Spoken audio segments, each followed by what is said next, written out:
Hello दोस्तों, स्वागत है आप सभी का हमारे YouTube चैनल पर। आइए आज देखते हैं हिंदी वर्णमाला। आज हिंदी वर्णमाला के बारे में पढ़ेंगे, ठीक है। हिंदी वर्णमाला को एकदम आसान शब्दों में उसको तोड़ तोड़ कर एक एक पॉइंट पढ़ा जाएगा, है कि नहीं। यानी आपके हर एग्जाम में, यानी जिसमें हिंदी हो उसमें क्वेश्चन पूछा जाता है, तो सारे क्वेश्चन को क्या करेंगे हम, वर्णमाला के सारे क्वेश्चन को कराया जाएगा, आपको बताया जाएगा, समझाया जाएगा। तो आप मेरे वीडियो को अंत तक देखिए। अगर यह वीडियो आपके लिए हेल्पफुल लग रहा है तो आप मेरे चैनल को सब्सक्राइब कर लें, ठीक है ना, और बेल आइकन को दबा लें कि मैं कोई भी नया वीडियो डालता रहूं तो आप पे नोटिफिकेशन चला जाए, ठीक है।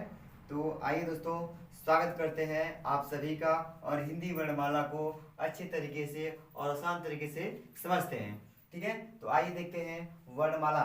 तो वर्णमाला यानी वर्णमाला किसे कहेंगे, पहले हम देखते हैं कि वर्ण किसे कहते हैं। यानी वर्ण, वर्ण क्या होता है, अक्षर क्या होता है, ध्वनि क्या होती है। अर्थात हम कह सकते हैं कि ध्वनि यानी जो शब्द हम बोल, जो टोन कोई शब्द निकालते हैं, जो सार्थक टोन, जैसे कोई टोन बोलते हैं, घंटी बजती है, कोई भी टोन हम निकालते हैं, मुंह से कोई ध्वनि निकलता है, उसी ध्वनि को, जो कुछ मुंह से निकल रहा है तो ध्वनि बोलेंगे बोलेंगे उस ध्वनि को सार्थक नाम दे देने से उसी को क्या बोलते हैं, वर्ण बोलते हैं, अक्षर बोलते हैं, है कि नहीं। भाषा की सबसे छोटी इकाई क्या होता है, तो आपका ध्वनि होता है कि नहीं। यानी हमारे मुख से, यानी हमारे वाग यंत्रों से निकलने वाले वे सभी वर्ण, ठीक ना, मतलब वे ध्वनि जिसका हम सार्थक नाम दे देते हैं वही क्या कहलाता है, वर्ण कहलाता है कि नहीं। हमारे मुख से निकला क, यानी इसका कोई सार्थक हो गया, क हो गया। देखिए वर्णों को, जो वर्ण होते हैं या जो ध्वनि होते हैं, ध्वनि को, ठीक ना, यानी ध्वनि का हम क्या करते हैं, कोई सार्थक नाम देते हैं वही क्या कहलाता है, वर्ण कहलाता है। और वर्णों को, ठीक ना, क्या करते हैं, वर्णों को व्यवस्थित क्रम में रखना ही क्या कहलाता है, यानी वर्णमाला का। देखिए वर्णमाला दिया है, वर्णमाला यानी इसको आसान शब्दों में एकदम जबरदस्त तरीके से पढ़ेंगे। दिया है कि वर्णमाला यानी माला। आप लोग जानते होंगे कि माला क्या होती है, ठीक ना। माला यानी हम लोग माला को गले में पहनते हैं, है ना। तो माला कैसे होता है, एक ऐसे माला में या फिर कह सकते हैं मोतियों में ऐसे करके पिरोया रहता है। यानी यह मोतियां क्या होती है, क्रमबद्ध व्यवस्थित रूप से पिरोई रहती हैं, ये क्या कहलाता है, माला कहलाता है। उसी प्रकार ये जो वर्ण है, ठीक ना, उसी प्रकार ये जो वर्ण है, वर्णों को व्यवस्थित क्रम में रखना ही क्या कहलाता है, वर्णमाला कहलाता है। क्या कहलाता है, तो वर्णमाला कहलाता है। तो आइए देखते हैं वर्णमाला, यानी वर्णमाला के कितने भाग होते हैं, ठीक ना। यानी वर्णमाला समझ में आया।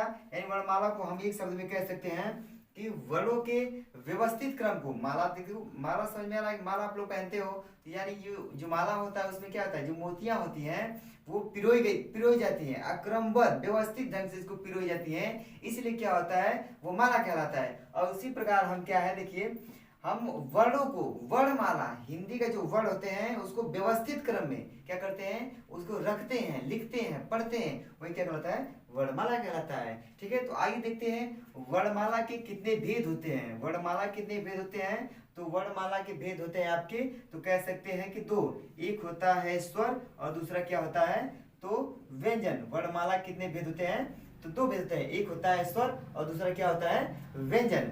यानी स्वर उसे कहते हैं स्वयं राजन्ते इति स्वरा, स्वयं राजन्ते इति स्वरा, यानी वे स्वर, वे वर्ण जिसका उच्चारण स्वयं अर्थात स्वतंत्र रूप से करते हैं, किसी का सहारा लेकर नहीं करते हैं, उसी को हम क्या कहते हैं, स्वर कहते हैं। क्लियर।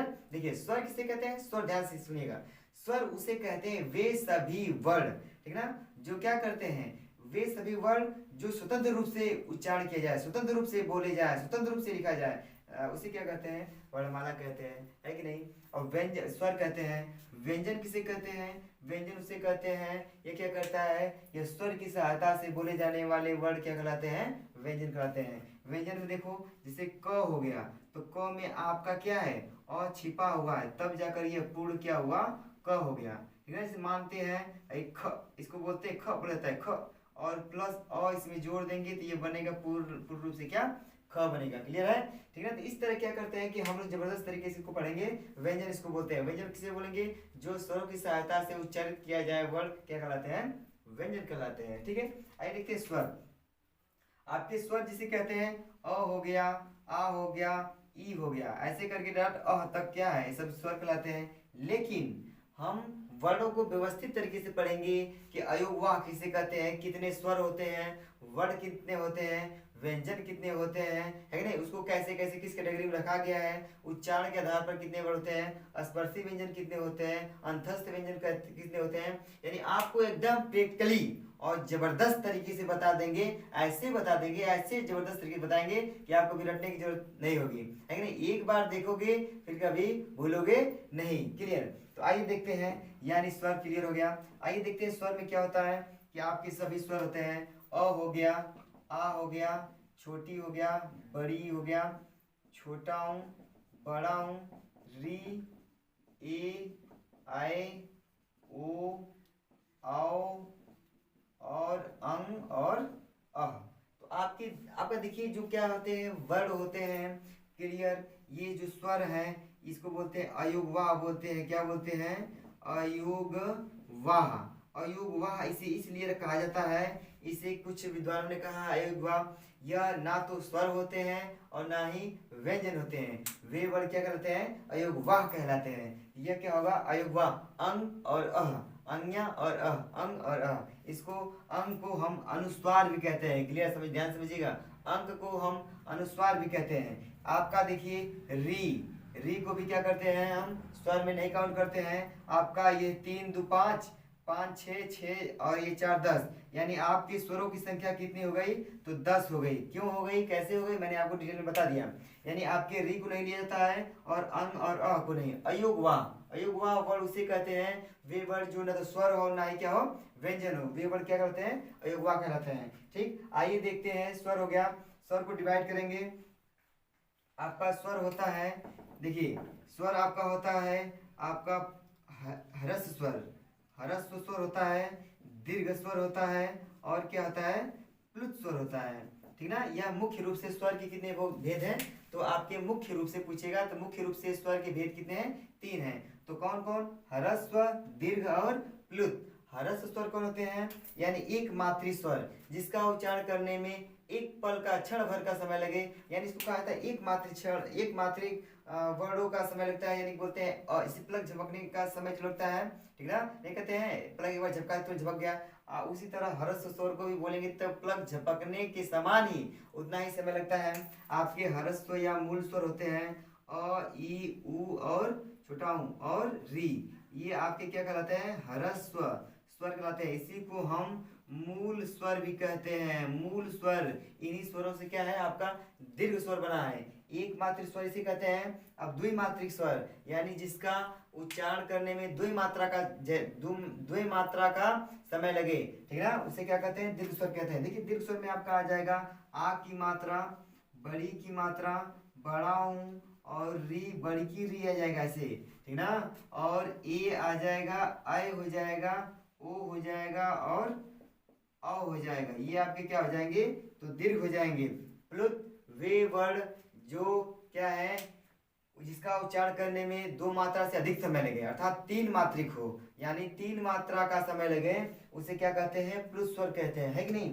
देखिए प्लुत स्वर में आपका आ जाएगा, जैसे कि नहीं कहते हैं ईम, ठीक ना, ऐसे करके ओम, अभी देखो जैसे कहते हैं राम, रा कह दिए और फिर बीच में आलाप लिए, तो ये बीच अवग्रह होता है, ये भी क्या होता है? प्लुत होता है। ये कहते हैं राम, हे राम, तो बीच में आ रहा है, यही आपका क्या कहलाएगा? तो आपका क्या कहलाएगा? अवग्रह चिन्ह कहलाएगा, है कि नहीं। क्लियर हुआ। आपके ये स्वर मुख्य रूप से ये कितने होते हैं? मुख्य रूप से स्वर कितने होते हैं? 3 होते हैं। क्लियर। आइए देखते हैं व्यंजन के बारे में पढ़ते हैं थोड़ा सा, ठीक ना। व्यंजन क्या होता है? व्यंजन यानी स्वरों की सहायता से बोले जाने वाले उच्चरित होने वाले वर्ण क्या कहलाते हैं? व्यंजन कहलाते हैं। आइए देखते हैं व्यंजन के भाग। व्यंजन, टोटल व्यंजनों की संख्या कितनी है? 33। कौन कौन है देखते हैं। पहले को बोलते हैं हम स्पर्श व्यंजन। क्या बोलेंगे? स्पर्श व्यंजन। स्पर्श व्यंजन की संख्या कितनी होती है? तो 25 होती है। 25 होती है स्पर्श व्यंजन। अब कौन कौन होते हैं आइए देखते हैं। यानी आपका होता है कुचु टू टुपू, कु कहते हैं कुचु टू टुपू, कच टप, यानी आता है कु से हो जाएगा कु चू तू टू पू, यानी पढ़ा जाता है अकुह विसर्जनिया नाम कंठ, यानी आपका आ जाएगा क हो जाएगा, ख हो जाएगा, ग घ अंग्या और च छ ज झ और इया। आपका ट ठ ड, ट ठ ड ढ, ट ठ ड ढ ड़, आ जाएगा आपका त थ द ध न, प फ ब भ और म। ये आपके आ गए, 80 हो गए, 25 हो गए। आपके जो लास्ट वाला अंक की मात्रा है ये सब, इसको पंचमाक्षर बोलते हैं। क्या बोलते हैं? पंचमाक्षर बोलते हैं। आइए देखते हैं, आपका अंतस्थ व्यंजन हो जाएगा। अंतस्थ कितने हो जाएंगे? 4। आपका अंतस्थ, अंतस्थ, अंतस्थ व्यंजन इसलिए कहते हैं क्योंकि इसका उच्चारण करेंगे तो जो वर्ण है वह, जो सांसें हमारी है, प्राणवायु है, ऐसा लगेगा कि अंदर हम ले रहे हैं। जैसे बोलेंगे य, अंदर वायु जा रही है, व, य व र ल, य व को हम क्या बोलते हैं? अर्ध स्वर भी बोलते हैं। अर्ध स्वर क्वेश्चन देखिए, क्वेश्चन ये पूछता है आपका यहाँ से कि अर्ध स्वर किसे कहते हैं, यानी अर्ध स्वर किसे कहते हैं पूछ देगा। हम क्या करते हैं? हम कंफ्यूज हो जाते हैं, बता नहीं पाते हैं। तो अर्ध स्वर आपका होता है य और व, ये क्या कहलाते हैं?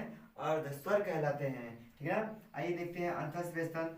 अंतस्थ व्यंजन य र ल व, आपका क्या हो जाएगा? अंतस्थ। यानी इसका उच्चारण करते समय क्या होता है कि जो वायु होती है, क्या होती है? वायु अंदर की तरफ जाती है, उसे क्या कहते हैं? अंतस्थ व्यंजन। उष्म, उष्म व्यंजन आपका 4 होता है, 4 उष्म होता है। तो उष्म व्यंजन, उष्म व्यंजन, उष्म व्यंजन किसे कहेंगे? यानी वे वर्ण जिसका उच्चारण करते समय, ठीक ना, मुख से, अंदर से गर्म वायु निकलती है, उसे क्या बोलते हैं? उष्म व्यंजन। जैसे किसी हम श का उच्चारण करें, देखो ऐसे करके श श श ह, यानी गर्म वायु निकलती है, तो समझ जाते हैं हम क्या है? उष्म व्यंजन है। कोई भी वर्ण, जैसे कोई वर्ण क्या जो चाह रही है आपका उष्म व्यंजन, यानी उष्म व्यंजन आपके हो जाएंगे श हो जाएगा, ठीक ना, श श ह हो जाएगा, ये हो जाएगा तालव्य स हो जाएगा, ये मूर्धा स हो जाएगा, और ये दंत स हो जाएगा, और ये हो जाएगा, ठीक ना, ये कंठ हो जाएगा। यानी कहने का मतलब ये आपका हो जाएगा।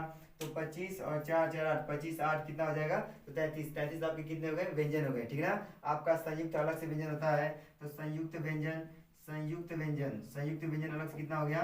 4। तो कौन कौन होता है? तो नहीं नहीं, छ और त्र, अज्ञा और स्र, यानी ये क्या है? आपके संयुक्त व्यंजन है। संयुक्त व्यंजन 4 हो गए। आइए टोटल वर्णों की संख्या कितनी होती है? टोटल वर्ण कितने होते हैं? तो 52 होते हैं। 52 कितने वर्ण होते हैं? तो 52। सभी वर्णों को अच्छी तरीके से देखेंगे।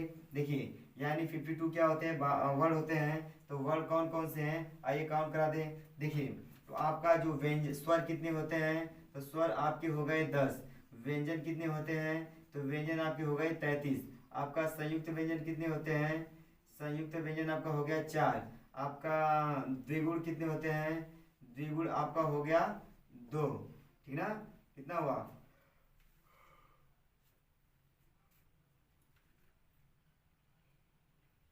यानी 33 4 संयुक्त व्यंजन हो गया।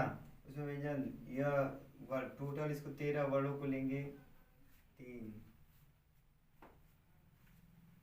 स्वर होता है, स्वर 11 से मिलेंगे। और 33 क्या हो गया? आपका 33 हो गया क्या? आप कह सकते हैं कि 33 आपका हो जाएगा व्यंजन हो जाएगा। और संयुक्त व्यंजन कितने हो जाएंगे? तो 4 हो जाएंगे, ठीक ना। संयुक्त व्यंजन कितने हो जाएंगे? तो 4 हो जाएंगे। और आपका संयुक्त व्यंजन 4 हो जाएगा। द्विगुण क्या कितने हो जाएंगे? 2 द्विगुण हो गया। अब देखिए, द्विगुण में आपका आता है र और ढ, जिसे पढ़ते हैं सड़क, सड़क, तो ये ढ हो गया। और ये ढ, ढक्कन ढ होता है, यानी पढ़ते हैं अनपढ़, अनपढ़, ढ आ गया।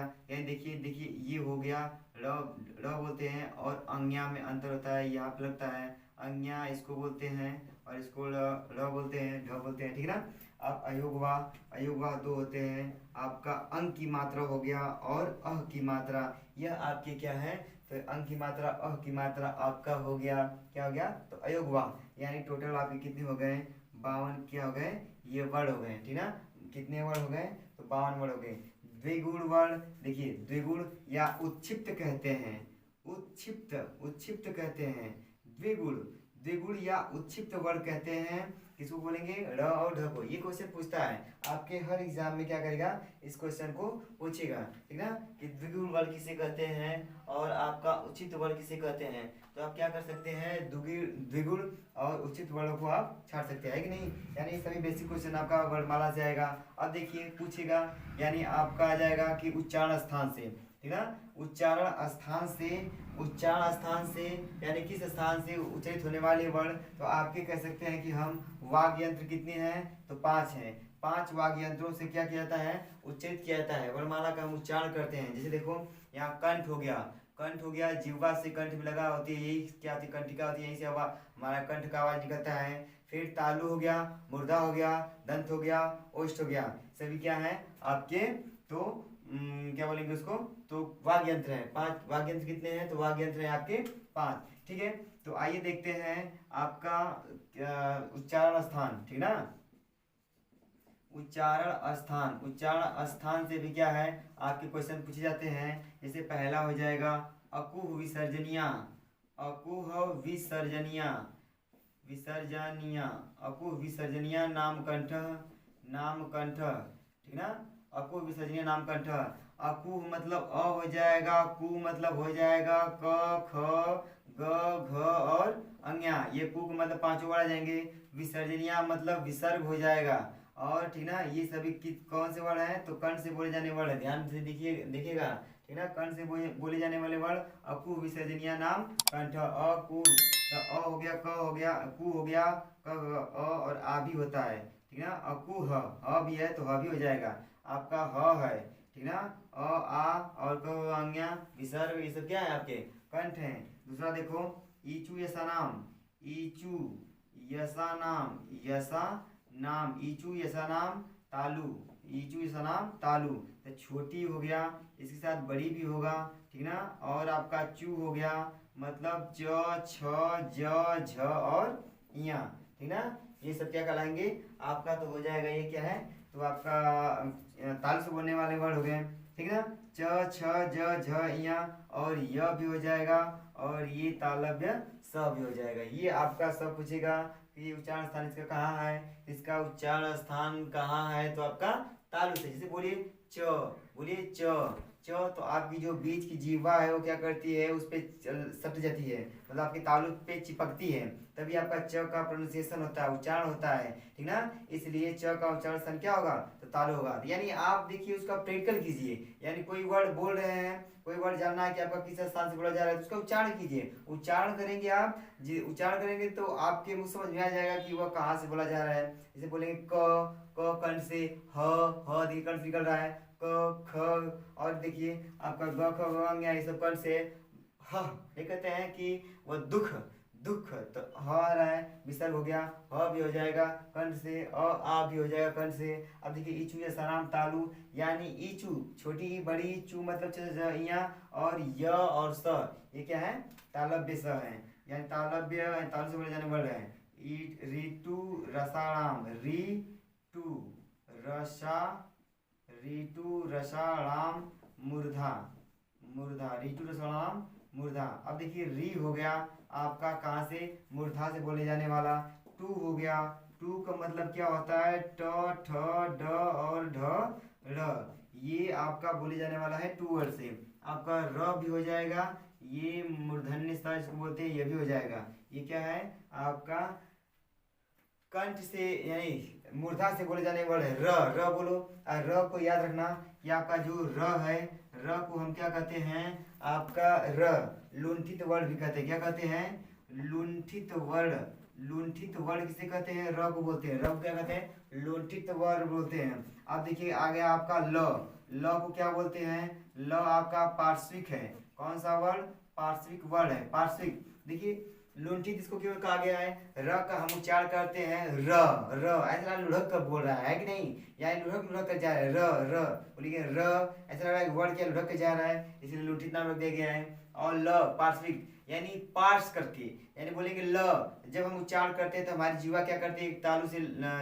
से मूर्धा से टच होती है, ल, तो ल कर रहे हैं तो जो वायु है जीवा के पास करके आ रही है, जो वायु है जीवा को पास करके आ रही है, इसलिए इसको हम क्या बोलेंगे, पार्श्विक वर्ड। तो पार्श्विक वर्ड आपका कौन हो जाएगा, तो आपका हो जाएगा ल, लुंठित वर्ड आपका हो जाएगा र। क्लियर है, ठीक। ये तो हो गया आपका, जो इसको सीसर ले लीजिए, इसको लिखना लिख लीजिए। आगे देखते हैं, देखिए आइए आगे आपको दिखाते हैं। ये तो हो गया आपका मूर्धा हो गया, ठीक। अब देखिए आपका मूर्धा हो गया, उसके बाद आपका आ जाएगा अब ऋतु रसाणाम, नहीं नहीं, ली, ऋतु लसा नाम, ऋतु लसा नाम दंत, ऋतु लसा नाम दंत। तो आपका ली हो गया, आपका त हो गया, त तू मतलब त वर्ग, त थ द ध और न, क्लियर है। और इसमें आपका आ जाएगा दंत स, इसका उच्चारण करेंगे श, दंत से जहाँ जहाँ त बोल रहे हो, जैसे त का उच्चारण करेंगे त, देखिए हमारा त दंत से चिपक रहा है ना, तो वर्ड हो जाएगा त बोलिए त बोलेंगे तो दांत से चिपकेगा और तालु से, तो ये आपका दंत वर्ड हो जाएगा त थ द ध न। ठीक, अब उसमें आ जाएगा आपका, मैं बताया था कि स भी हो जाएगा। तो जैसे त का उच्चारण कर रहे हैं उसी तरह स का उच्चारण करेंगे। ऐसे हम लोग क्या करते हैं, तीनों स को एक ही साथ उच्चारण करते हैं, स श श श। अरे ऐसा थोड़ी होता है, श श श सभी से हो जाएगा क्या, ऐसा नहीं, साफ से शुद्ध बोलना, ठीक ना। यानी जब आपका मूर्धा सा बोलना होगा जैसे बोलते हैं ट, उसी तरह बोलो श, ट श, ट श। अब देखो फिर बोलेंगे तालव्य स च, च को बोलेंगे वह तालव्य श को श, च श च श, क्लियर। आपका जब बोलेंगे स दंत स, तो जैसे बोलते हैं त, उस तरह बोलिए स, त स, त स। तो मतलब कि जब बोलेंगे उच्चारण करेंगे तो आपको क्लियर हो जाएगा कि कौन सा उच्चारण, कौन सा वर्ड किस स्थान से उच्चरित होता है, क्लियर है। तो आइए आपका हो जाएगा, ये दंत हो गया। अब उपधमानीय, उपधमानीय, उपधमानीय, यह क्या हो जाएगा, ओष्ठ हो जाएगा, उपधमानीय ओष्ठ कर सकते हैं। तो छोटा हूँ या फिर बड़ा हूँ, अब हो जाएगा उपधमानीय। और उप पुधमानीय, पू हो जाता है, उपपुधमानीय पू हो जाएगा। तो प फ ब भ और म, ठीक ना, ये सभी वर्ड आपके क्या हो जाएंगे, ओष्ठ हो जाएंगे। प बोलेंगे, बिना ओठ हिलाए प बोलकर दिखाइए, ठीक ना। आपको एक चॉकलेट मिलेगा, बिना बिना ओठ हिलाए आप प बोलकर दिखाइए। ठीक है, आप लोग बिना ओठ हिलाए, ओठ नहीं हिलाना है, और बोलिए प, ठीक ना, ओठ नहीं हिलाना, बोलिए प। ठीक, बोल पाएंगे, और नहीं बोल पाएंगे, नहीं बोल पाएंगे, चॉकलेट भी नहीं मिलेगा, बोलेंगे तो भी चॉकलेट देंगे, है कि नहीं। तुम्हारे घर पार्सल करवा देंगे, यही सोच रहे हो ना, कैसे चॉकलेट देंगे, तुम्हारे घर पार्सल करवा देंगे, नंबर कांटेक्ट में भेज दीजिएगा, हम तुम्हारे घर पार्सल करवा देंगे, है ना। अब देखिए एत द्वय, देखिए अब देखते हैं ए की मात्रा। ए की मात्रा किससे किससे मिलकर बना है, इसका उच्चारण स्थल क्या होगा। तो ए की मात्रा आपका आपका होगा आ, और प्लस छोटी ई या फिर बड़ी से इसका क्या होता है, निर्माण होता है, किसका, ए का, ठीक ना।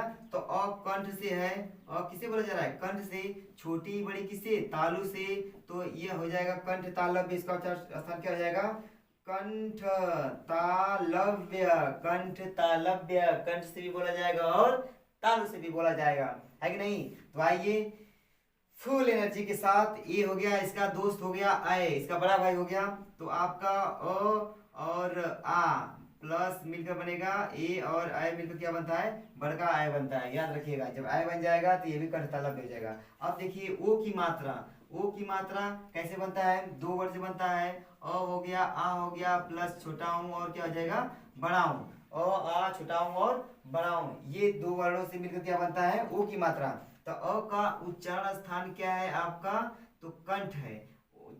उ का उच्चारण स्थान आपका है तो ओष्ठ है। तो आप भाई पूछेगा कि ओ का उच्चारण स्थान क्या है, तो मार दो, कभी मार दो ओ बोला जा रहा है, ओ तो मार दोगे कि ओष्ठ। अरे भाई ओ कैसे, ओष्ठ कैसे होगा, आपका कंठ से भी निकल रहा है तो कंठोष्ठ हो जाएगा। देखिए कंठ से भी ओष्ठ से भी, तो क्या हो जाएगा, कंठोष्ठ, कंठोष्ठ, कंठ से भी और ओठ से भी कंठोष्ठ हो जाएगा, क्लियर है, ठीक ना। तो कंठस्थ हो जाएगा आपका, क्लियर हो गया। कंठ तालव्य ए आय हो जाएगा, ओ आओ हो जाएगा आपका, कहाँ से हो जाएगा, तो ओ आओ आपका उच्चारण स्थान क्लियर है, कहाँ से होगा, तो कंठोष्ठ हो जाएगा, यानी कंठोष्ठ से कंठ तालव्य से, क्लियर है। तो आप सभी लोगों को क्लियर हो गया उच्चारण स्थान, ठीक। तो आइए संयुक्त वर्ड हो जाएंगे, संयुक्त वर्णों को डिवाइड करता है, संयुक्त वर्ड किस किस से मिलकर बना है देख लेते हैं। अब देखिए दिया है कि छत्री छ, छत्री छ है, तो आपका ये क नहीं समझ में आ रहा है किसे बना है, तो चुपचाप कुछ नहीं कीजिए, इंग्लिश वाला वर्ड छत्री छ बनता है के यस यस से छ, के से क हो गया, और प्लस ये मूर्धन्य स हो गया, और प्लस ये अ हो गया, इनसे मिलकर बना है आपका छत्री छ, क्लियर है। ये तो हो गया उसमें, देखिए आप छत्री छ के बाद त्र, त्र तो टी आर से त्र, तो टी हो गया, तो यानी आधा त हो जाएगा, ठीक ना, और आर आधा र हो जाएगा, प्लस अ हो जाएगा, ये हो जाएगा आपका इन दोनों वर्णों से मिलकर क्या बना है, त्र।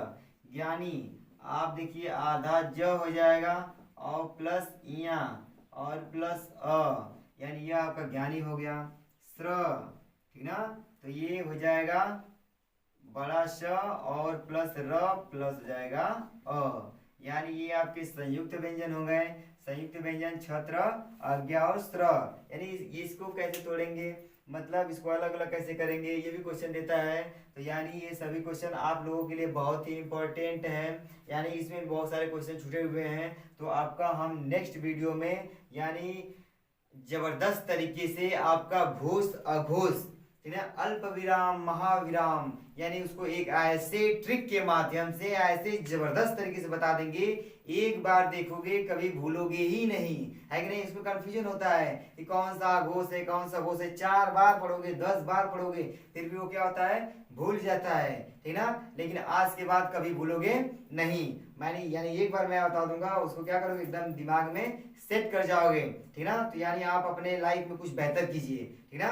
नहीं कहते हैं कि बेहतर से बेहतर की तलाश करो, मिल जाए नदी तो समंदर की तलाश करो, ठीक ना। टूट जाता है शीशा अक्सर पत्थर की चोट से, ऐसा पत्थर टूट जाता है शीशा अक्सर पत्थर की चोट से, टूट जाए पत्थर ऐसा शीशा तलाश करो, शीशा तलाश करो, है कि नहीं। यानी हर पत्थर क्या करता है, शीशे को तोड़ देता है, और तुम्हें क्या करना है, हौसला रखना है और ऐसा शीशा तैयार करना है जो पत्थर को भी क्या कर दे, चकनाचूर कर दे, तोड़ दे, ठीक है। तो आप सभी लोगों को ये हमारा वीडियो बहुत ही अच्छा लगा होगा, और अच्छा तो लगा ही है, अच्छा लगा है तो आप लोग क्या कीजिए, जल्दी से मेरे चैनल को सब्सक्राइब कर दीजिए, ठीक ना, और बेल आइकन को भी क्या कर दीजिए, दबा दीजिए, ठीक है।